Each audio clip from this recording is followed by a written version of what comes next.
Hey there, welcome to Blood Pressure Master. I'm David, and 2 years ago I was sitting in my doctor's office getting news I didn't want to hear.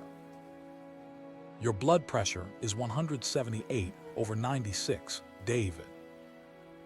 We need to add another medication. I already was taking 2 blood pressure meds and dealing with side effects that were making me miserable: constant fatigue, dizziness when standing up, and let's just say, bathroom issues that were disrupting my life. I remember looking at that prescription slip and thinking, there's got to be another way. That moment changed everything for me. And what I discovered in the months that followed helped me lower my blood pressure by 32 points without adding that third medication. Today, I want to share exactly how I did it.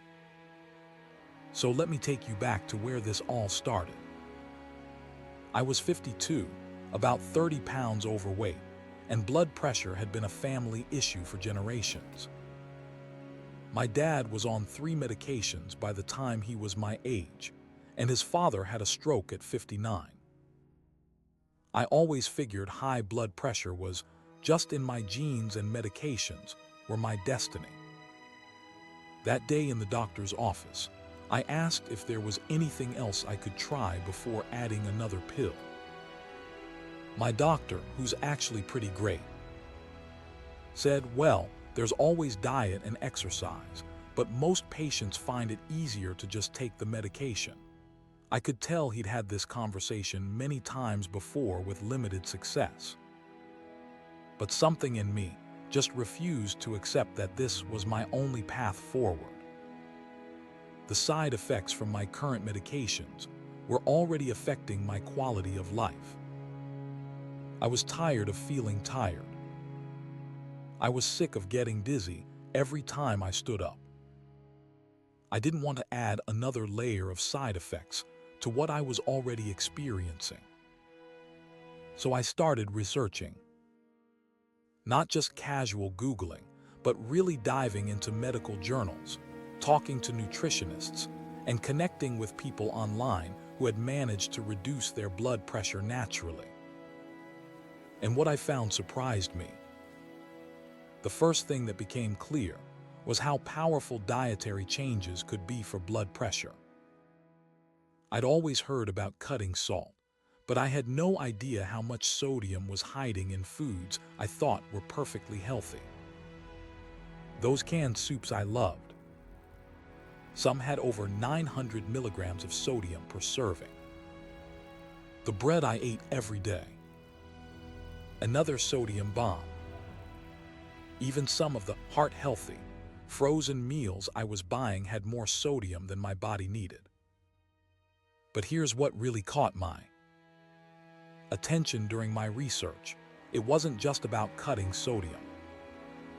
It was about the entire pattern of eating. That's when I came across the DASH diet, dietary approaches to stop hypertension. Now, I'm not a diet guy. I've never been one for following strict eating plans. But DASH wasn't about elimination or starvation. It was about adding good stuff and being more mindful of the problematic foods. The core of the DASH diet is pretty straightforward. Eat more fruits, vegetables, whole grains, and lean proteins, while cutting back on sodium, processed foods, and red meat. It emphasizes foods rich in potassium, magnesium, and calcium minerals that actively help lower blood pressure. I remember thinking, this sounds reasonable. I can try this. I wasn't committing to forever, just to giving it a fair shot for a month. So I reorganized my kitchen. I threw out the canned soups, the processed snacks, and started reading labels like my life depended on it, because in many ways it did. I was shocked to discover how much sodium was hiding in foods I thought were healthy. That all-natural chicken broth. Nearly 900 mg of sodium per cup. The cottage cheese I loved. Another sodium trap. I started planning my meals around vegetables and fruits. I discovered that I actually enjoyed cooking when I could taste the natural flavors of food instead of just salt. I started using herbs and spices to add flavor. Things like rosemary, thyme, cumin, and paprika became my new best friends in the kitchen. One of the biggest changes was breakfast. I used to grab a bagel with cream cheese or a bowl of cereal. Now I was having oatmeal with berries and a small handful of nuts, or a vegetable omelet made with 1 whole egg and 2 egg whites. It took a bit more time, but I started waking up 15 minutes earlier and found I actually enjoyed this quiet time to start my day. For lunch, instead of sandwiches or fast food, I started bringing salads topped with chickpeas or grilled chicken, with an olive oil and lemon dressing I made myself. Dinner became a lean protein like fish or chicken, a whole grain like brown rice or quinoa, and plenty of vegetables. The hardest part: snacking. I was used to grabbing chips or crackers when I was hungry between meals. Switching to fruit, cut vegetables, or a small handful of unsalted nuts was an adjustment. But after a couple of weeks, something interesting happened. My taste buds started to change. An apple became satisfying in a way it hadn't been before. Now, I want to be completely honest with you. The first week was tough. I had headaches, felt irritable, and craved all the salty foods I was used to eating. I later learned this is normal. Your body is literally going through a kind of withdrawal from sodium. But by the end of the second week, those cravings started to fade. 3 weeks in, I noticed something remarkable. I had more energy.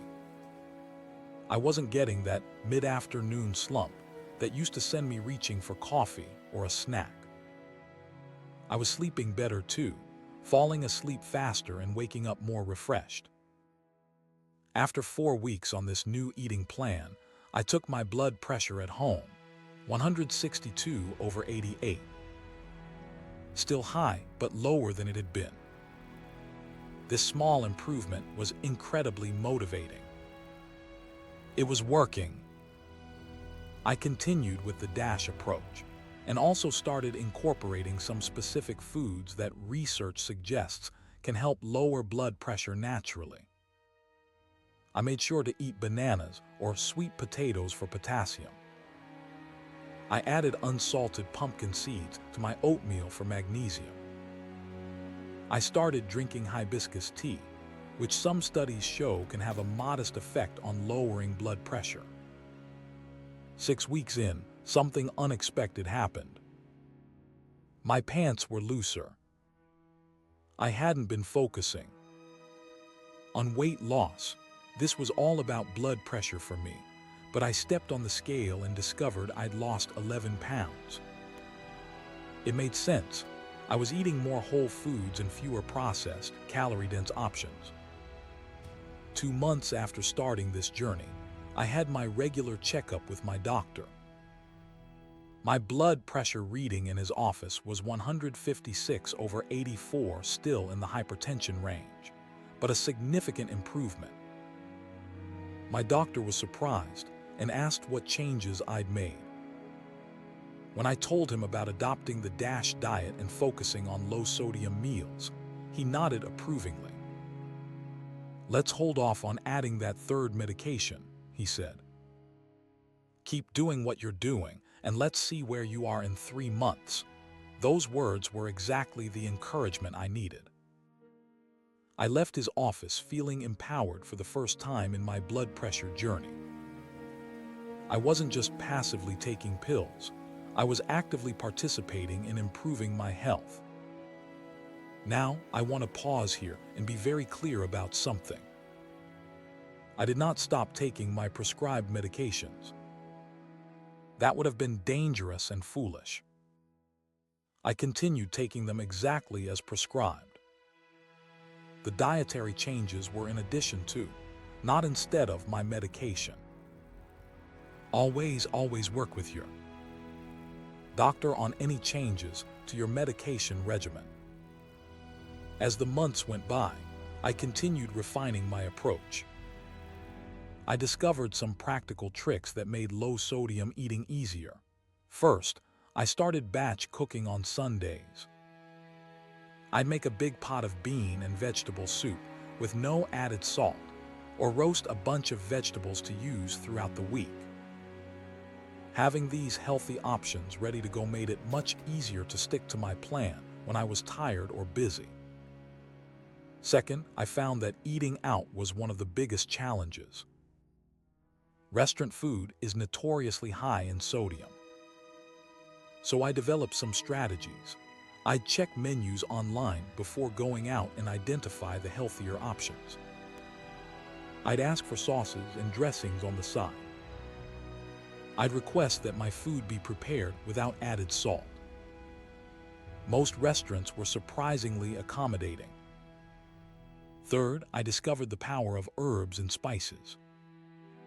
Not just for flavor, but some, like garlic, may actually have blood pressure lowering properties themselves.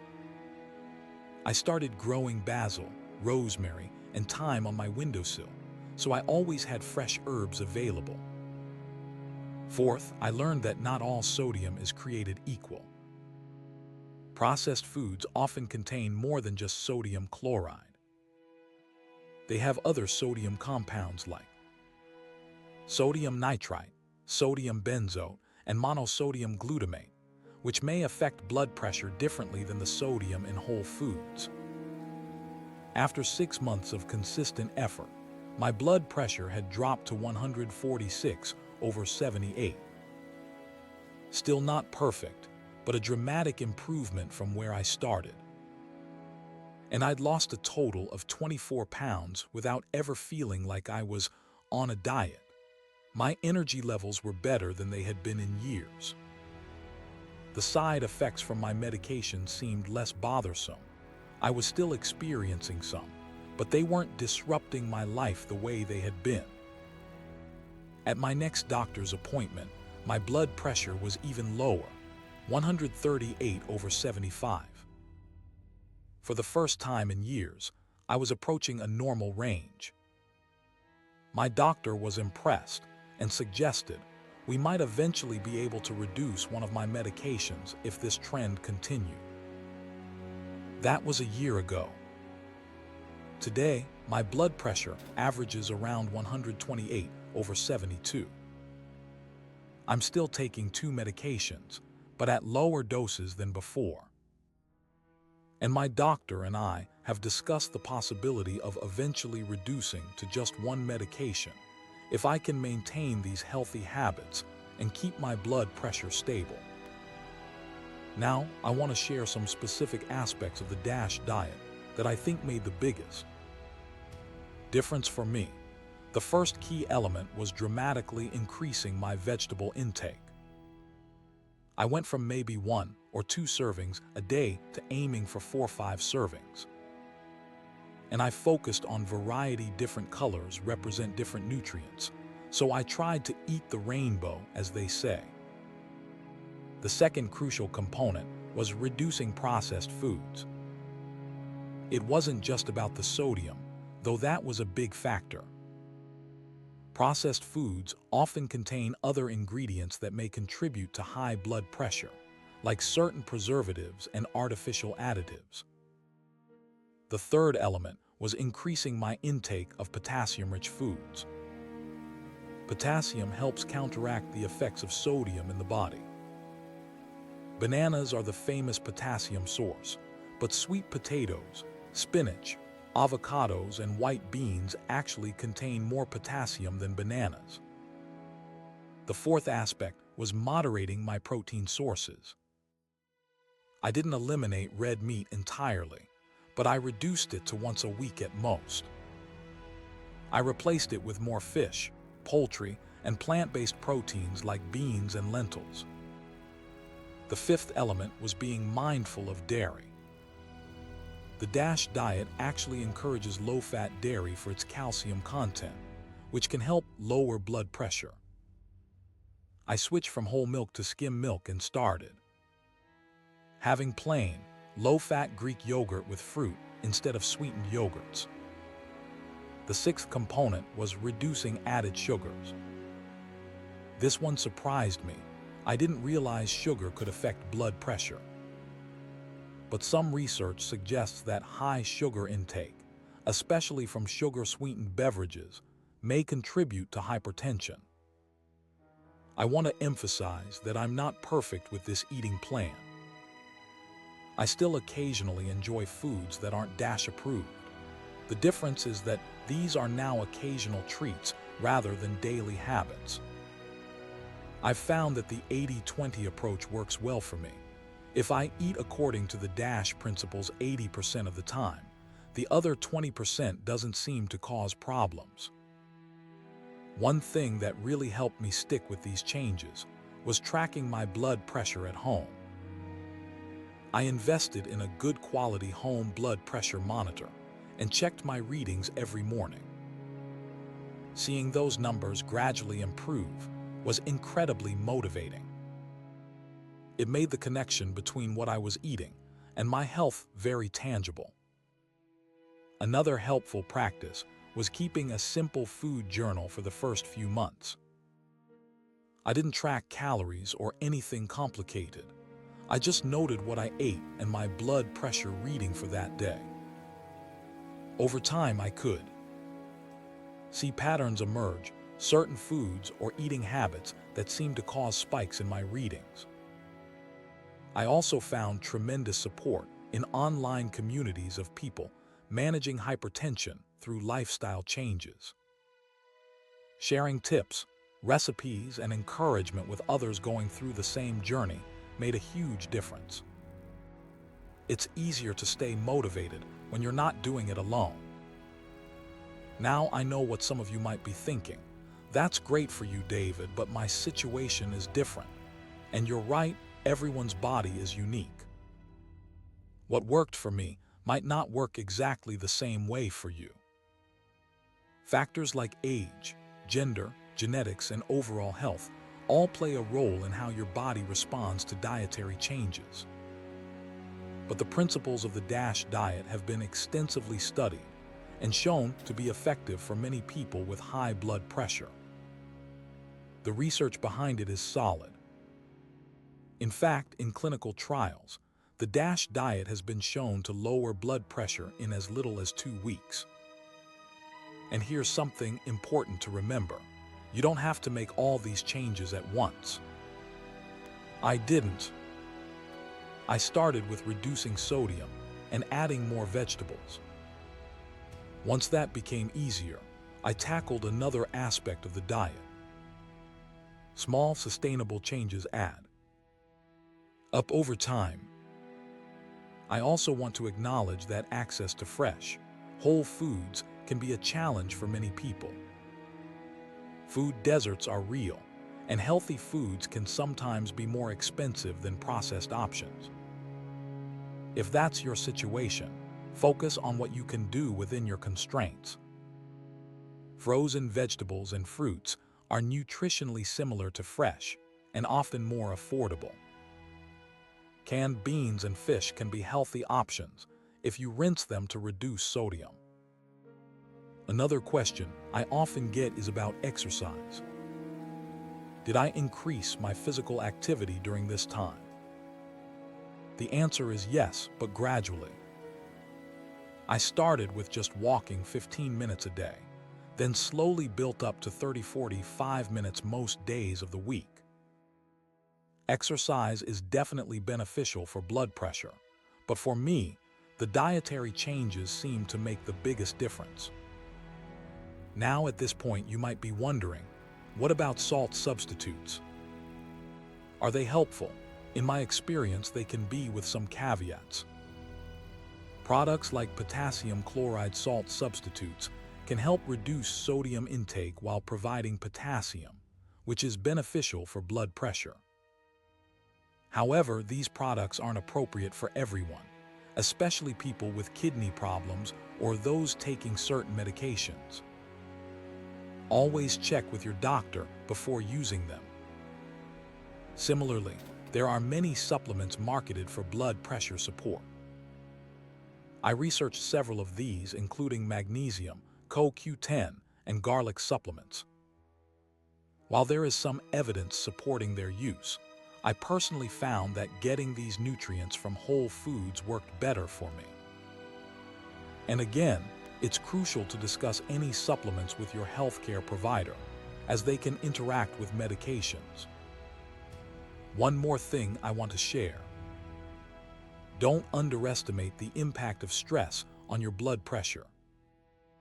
During my journey, I also incorporated some simple stress reduction techniques into my daily routine. Just 10 minutes of deep breathing or meditation in the morning made a noticeable difference in my readings. Managing stress is a crucial component of controlling blood pressure that doesn't get enough attention. So where am I today? My blood pressure is well controlled at around 128/72. I've maintained a 25-pound weight loss. I have more energy than I've had in years. And most importantly, I've avoided adding that third blood pressure medication that I was so concerned about. I still take my readings regularly and work closely with my doctor. Hypertension isn't cured, it's managed. But the quality of my life while managing it has improved dramatically. If you're dealing with high blood pressure, especially if you're concerned about medication side effects, I encourage you to look into the DASH diet approach. Talk to your doctor about incorporating these dietary changes alongside your current treatment plan. Remember, it's not about replacing your medications, but potentially reducing your need for additional ones or higher doses. The changes I've described aren't always easy, but they get easier with time. And the benefits extend far beyond just blood pressure numbers. I sleep better. I have more energy. My digestion has improved. Even my skin looks better. These are the kinds of side effects I can live with. If you found this information helpful, please give this video a thumbs up and consider subscribing to Blood Pressure Master. I share new tips and strategies for managing hypertension naturally every week. Drop a comment below with your questions, or share your own experience with dietary changes and blood pressure. Remember, small changes add up to big results over time. You don't have to transform your diet overnight. Start with one change, maybe just reading labels and choosing lower sodium options of foods you already buy, or adding one extra serving of vegetables to your daily meals. Build from there. Thank you for watching, and here's to your heart health journey. I believe in you, and I know you can make changes that will improve not just your blood pressure readings, but how you feel every single day. Take care, and I'll see you in the next video.